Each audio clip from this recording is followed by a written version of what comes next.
درونی خدا یاد وساتي دا یاد وساتي چې نور د رسول الله صلی الله علیه وسلم حقیقي امت ته ټوله کفري نړۍ او د دوی غلامان او د دوی روافض او د دوی نور هغه نجس او پلیت غلامان چې په مسلمانانو باندې مسلط کړي دي دا ټول د دې لپاره سره یو سوي دي چې رسول الله صلی الله علیه وسلم امت نورم ذلیل کړي. ته که راویښېږې یو وارې د کور ودان که نه راویښېږې دوه وارې د کور ودان که د مسلمان زوی له ځانه جوړوي جوړ یې کړه که یې نه جوړوي خپل کار کوه. خدا په ژوند درته وایم که دا د ما له مرګ نه وروسته بیا درته ثابت هم نه سوه بیا به راځي د ما په قبر باندې به لیټرینونه او حمامونه به جوړوي بولې به د ما په قبر باندې کوي که دا خبره رښتیا نه سو. دا یاد وساتئ. نو الله جل وعلا مو قدرمن سرلوړي کړه بارک الله فیکم رب مو سرلوړي کړه اله العالمین د مؤمنانو مسلمانانو په همدغه یهودو په همدغه مشرکینو د اله العالمین زړونه یخ کړي اله العالمین د امت مسلمه ټول یو کړي الله دې په قرآن را یو ځای کړي الله دې په دین را یو ځای کړي الله دې په شریعت را یو ځای کړي. مو په خپل منځ کې څه حال خپل منځونو کې د یو بل په مرګ خوشحالیږو یو بل پرمختګ نسو زغملی د یو بل په شهادت خوشحاله کیږو د ماشومانو په مرګونو خوشحاله کیږو د زنانو په مرګونو خوشحاله کیږو. کوم ایمان به رب ته مخامخ کیږي یا هغه انسانانو چې د مؤمنانو په مرګونو باندې خوشحاله کیږي د مسلمانانو په مرګونو خوشحاله کیږي. لا اله الا الله محمد رسول الله. لیکن هغه چې د تا ازلي دښمن ده هغه ته چکچکې وهي. نن مې داسې ډېر مجوسیان ولیدل په نامه د مسلمان کله چې دغه مجوس ایران عربي نړۍ ویستله خوشحالي ورباندې کوله او مجوسیانو او بې ایمانو او ډزمارانو او رمباړیزینو او منافقینو سیاسي اختلاف هر څوک له چا سره لري فکري اختلاف هر څوک له چا سره لري. ته څنګه ځان ته د رسول الله صلی الله علیه وسلم امتي وایي چې د رسول الله صلی الله علیه وسلم د وطن په سر د مجوسیانو مزایل را روان ول او د رسول الله وطن یې ویستل او ته ورته وایي چې ډېر ښه کاري کړی ده. خدای دې تام هلاک کړي که د ملا په جامه کې خدای دې هلاک کړه که د رمباړیز په جامه کې خدای دې هلاک کړه چې د دې مجوسو طرفداري دې کړي خدای دې هلاک او تباه او برباد او نیسو نابود کړه. له همدغه مجوسیانو سره دې خدای نیسو نابود کړه هم له دغه روافظو سره دې خدای هلاک کړه. وړل دریابونو کې سي غرق سول دنیا او باندې ډکه سو هغه خو ما حساب هغه شهیدان سي کړل فقط زه دا بعضې مسلمانانو ته وایم په دې روزه کې داسې دعا کوي چې اله العالمین ظالمان په ظالمانو باندې هلاک کړي او مؤمنان مسلمانان په منځ کې یا الله ته حفاظت او ساتنه وکړي. تاریخ مه هیروئ اهل سنت والجماعت ټول عمر په چا باندې خوشباوري کړي ده دا ناکام سي دي په همدغه خاطر شاته صفات او ناکام دي چې هر چا په خپل دښمن هم خوش باوري کړي ده او اتفاق ورسره کړی ده. نو د دنیا حالات داسې معلومیږي چې بهتري به په ژوند کې بیا ونه وینئ دا یاد وساتئ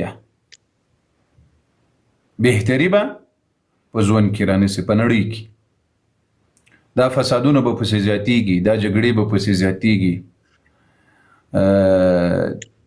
پیغمبر علیه الصلاة والسلام وایي دنیا کې به داسې حال راسي مسلمان به مسلمان خوري کافر به کافر خوري ظالم به په هر چا مسلط وي یو قدم به مظلومان نسي اخیستلی. نو په دغه وخت کې تاسو وایي د یو لمر د راختلو انتظار کوئ چې هغه مهدي علیه الصلاة والسلام د رسول الله صلی الله علیه وسلم بچی دی. د عدالت به په دنیا کې ورکیږي دوستانو ظلم به اوج ته رسیږي.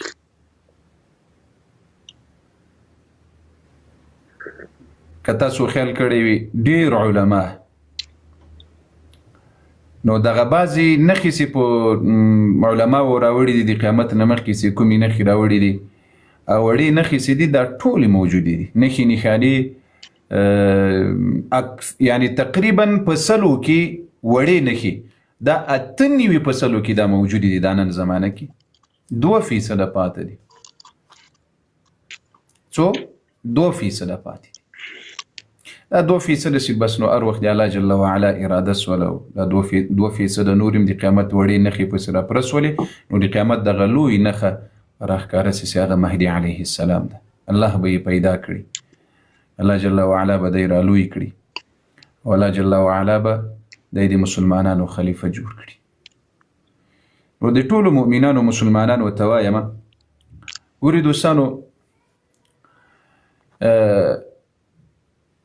کوشش وکړئ خپل عقیدې مو وساتئ، کوشش وکړئ ایمانونه مو وساتئ، کوشش وکړئ الله ته هجرت وکړئ، کوشش وکړئ د الله دین ته هجرت وکړئ، کوشش وکړئ د رسول الله صلی الله علیه وسلم طرف ته هجرت وکړئ، یعنی د هغه دین ته هجرت وکړئ. دغه نښې نښانې چې پیغمبر علیه السلام ښودلې د دې دپاره نه دي ښودلې چې په نبي علیه السلام باندې وخت نه تېرېدل او موږ تاسو ته یې ویل چې دغه نښه به در باندې راځي د قیامت ته دی ما ته یعنی هغه اخطار یې بولې هغه وعید یې بولې. اوس پیغمبر علیه السلام وایي داسې وخت به راسي سهار کې به مسلمان بېګا ته به کافر بېګا کې به مسلمان وي سهار ته به کافر وي. خدای قسم په دغه سترګو ورته ګورو او راته معلومیږي په دې سترګو په خدای قسم ورته ګورو.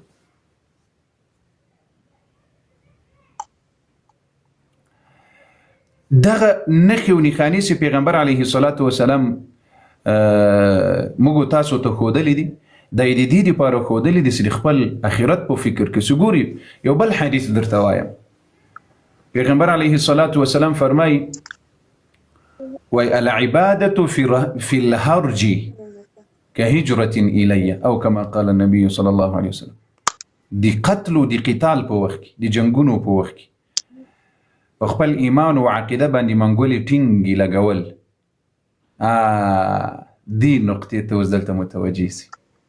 ګوري العبادة فی الهرج، هرج قتل و قتال ته ویلی کېږي، جنګونو ته ویلی کېږي، مخالفتونو ته ویلی کېږي، ډمتوب و فسق و فساد و فجور دې ټولو ته ویلی کېږي. پیغمبر علیه الصلاة وسلام وایي په دغسې وخت کې خپل عبادت و عقیده او دین ټینګ ساتل دا وایي داسې ده لکه ماته چې مو هجرت راکړی. څه مطلب؟ یعنی داسې مسیران به درته راسي چې په ناحقه به یې ظالمان به یې فاجران به یې فاسقان به یې اوس په دغه ځای کې ته څه کوې؟ دین ساتې پیغمبر ته هجرت کوې او که دین خرڅوې. هسې څو اشارې درته کوم زه خو نور په دې شیانو باندې نه پوهېږم خو تا ته وایم مسلمانه له اورېدنې درته وایم. ګوره پیغمبر علیه الصلاة وسلام څه درته وایي العبادة فی الهرج څه معنی؟ ایمان دې ساتل، عقیده دې ساتل، د رب جل وعلا په عبادت باندې ځان ثابت او قائم لرل د هر مؤمن مسلمان لپاره. نبی علیه السلام وایي که هجرة الیه دا وایي داسې ده لکه ماته چې هجرت کړی وي دغه مؤمن مسلمان چې کله خپل ایمان ساتي، خپله عقیده ساتي او خپل د رب جل وعلا بندګي او توحید ساتي.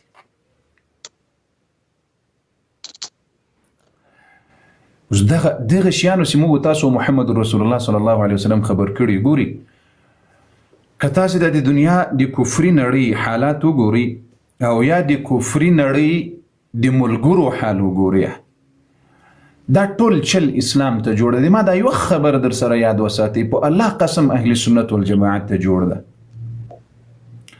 ځکه د حقیقي دین پیروان سنن زمانه کې دي هغه اهل سنت والجماعت دي.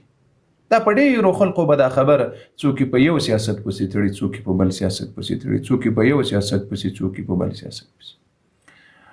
داسې هیوادونه به زه درته وښیم چې 50 کاله خلق وایي موږ نن وهو سبا یې وهو هغه یې اټومي طاقت ته ورسول خو لا وهلی یې نه ده. د موږ مسلمان دلته چونډۍ ورخوڅې کړي دلته بس چونډۍ دلته چونډۍ ورخوڅې کړي بس دې ته ناست وي دې ته انتظار بس هغسې خمار کړي نو خمار ناس وي وایي والا پلانۍ ده او دا ده او دا ټول چل تاسو نن وګورئ. نن د رسول الله صلی الله علیه وسلم په ملک باندې راکېټونه روان ول او د رسول الله صلی الله علیه وسلم وطن د دغه روافظو مجوسیانو لخوا نه ویستلی کېدی.